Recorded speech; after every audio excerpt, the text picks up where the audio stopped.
So, ayan guys, magluluto ako ngayon ng ginisang sayote with chicken liver. Sa una munang isasalang ko is yung chicken liver. Yung chicken liver guys, hiniwa ko and then binabad ko siya sa suka ng ilang minuto para matanggal yung pagkaanta niya, yung aftertaste. And then inalawan ko siya ng tubig bago ko siya isinalang. So, ayan, nilagay ko na siya sa kawali. Tapos, mag-a-add ako dyan guys ng salt and pepper para magkalasa na yung ating liver. Tapos, kung mapapansin nyo, nagtubig-tubig siyang ganyan. So, lutuin nyo lang hanggang sa mawala na yung liquid and mantika na lang yung matira. Parang kagaya ng ganyan. And then, luto na yan guys. I-set aside nyo muna para hindi naman siya masyadong ma-overcook. Ayan. Next is magigisa na tayo. Inuna ko muna yung garlic.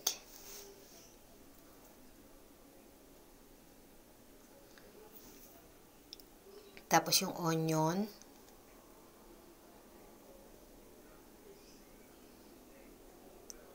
Tapos yung tomato. Itong 2 pieces na malaking tomato yung ginamit ko dyan.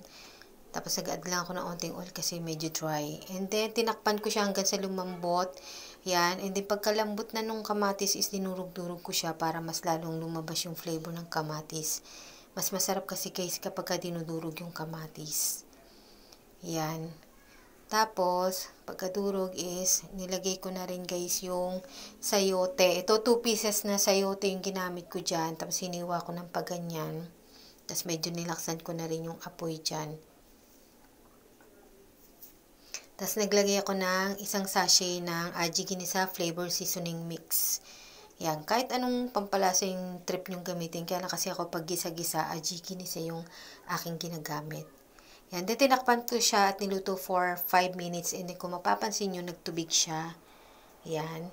Kaya hindi muna ako agad naglalagay ng water kasi nga hayaan ko muna lumabas yung katas ng gulay para hindi naman masyadong maraming sabaw. Kumbaga tansyado nyo lang yung sabaw.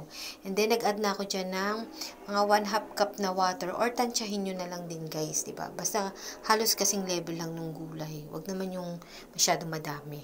Ayan. Then, nilagay ko na yung atay and then, nag-add din ako dyan ng sili. Pero, optional lang naman yan. Kaya lang kasi feeling ko mas masarap pag medyo may sili-sili. And then, pwede nyong hiwain kung gusto nyo talaga maanghang. Kapatid ko si Ay na maanghang. Naglagay ako ng soy sauce para magkalasa at saka kulay naman yung ating ginisa. Hindi naman magmukhang maputla.